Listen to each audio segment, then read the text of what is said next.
Hey guys, it's Dallin again coming at you with another training video.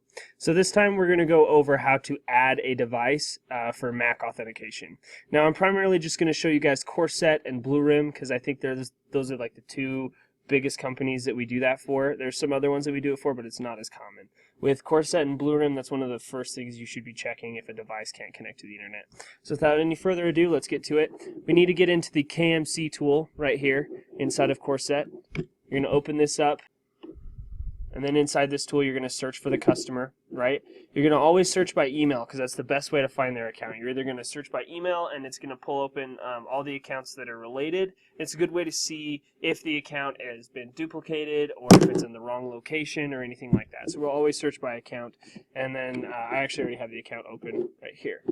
So this is what happens when you pull open somebody's account. This is what it looks like. You guys probably already know what this looks like. But to add a device, it's really simple. You're just going to look over here on the right, and you've got their devices section. Okay? Now for this devices section, basically you're just going to figure out what their MAC address is and make sure it matches if the device is already here, right? So if they're wanting to see why one of their devices that they already have they've already connected doesn't work, then you just need to look in here, figure out which device is having problems, make sure that the MAC address matches. Now, if they're adding a new device, you're probably going to need to figure out what the new MAC address is, which I would say is probably the hardest part about this whole process. So to make it a little bit easier, what you're going to do is you're going to Google it. I know that I say that a lot, and we've done that a lot in training, but I'm serious, guys. That's the best way to figure out what to do. So we're just going to go here. Sorry, I already searched it up. We're going to search, how do I get a MAC address on an iPad? Let's just say that this customer I'm talking to has an iPad. Then you'll open up in Chasms, where I've got it right here. Okay, you open the device up in Chasms, and then you follow the instructions from your Google search. So I'll open this up here. Now step one, tap settings. So I'm in here, gotta find settings. Oh, there it is. Cool. Settings. Step two, general, and then step three, select about. Okay, so I'll just go here and general. It's already highlighted for me. And then about. If I click on this, pulls open a lot of information about that device's networking settings. Well, I guess not just networking settings. And if I look through the information here, it tells me like the Wi-Fi address. Okay, that's because the iPad uses a wireless connection primarily.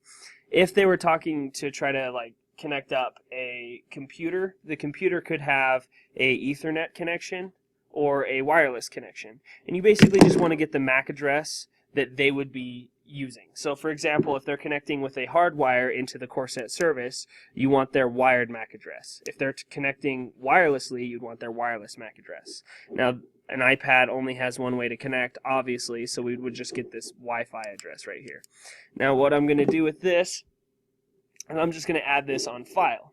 Okay, so we'll just go back into KMC, have the customer read me what their MAC address is, and they say, oh, it's B8, E8, E8, 26, 90, 24, E9. Cool, so I have them read it to me. It's really important that you're just not putting the information you see in Chasms in here. You just use Chasms to help you navigate where you need to go so you can get the customer to read to you what they see in that section. Okay, so they tell you their MAC address, you put it on file, and then you're going to need to label it. So we said this was an iPad, so I'll do that. Click Add, and now I'm done. Okay, so now I'll just show you guys Blue Rim. So if I go here and I go Blue Rim,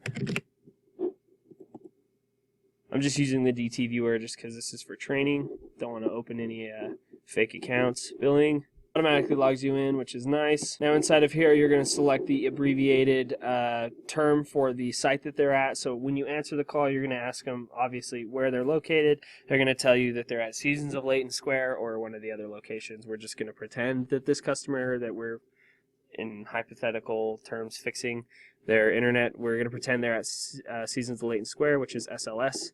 So we're going to open this up here. Now once we have this open, you could go into here to add the device, but you're going to have to log in again, and it's not as well put together as the newer account management option they have. So I just recommend you guys just scroll down, find their account in here, just click on account management. This will load up some accounts where you can search for them. I'm not going to search by an account. I'm not going to make any changes. I'm just going to show you guys what it looks like. So I'm going to pull open this account right here. Now I can just scroll down and to the devices section, and this shows me the devices that they have connected. Okay, so I can verify that the MAC address matches the device that they're trying to use. If I'm trying to add a new device, then I would click here, write the name of the device, and then put in the MAC address here, and then you'd hit update. And that's pretty straightforward. It's pretty much the same thing. Anytime you're going to add a device into MAC authentication, that's what it looks like, more or less, and that's kind of what you're going to be doing, okay? Just make sure you take advantage of Google and Chasms to help you find the customer's MAC address for their device, but other than that, it should be pretty easy for you. We're going to probably try to do these training videos every week, so if you guys have any suggestions or recommendations on what you would like us to go over, then please let me, Lane, or JT, or anybody else know so that we can do that for you. All right, guys, thanks for listening. Have a good one.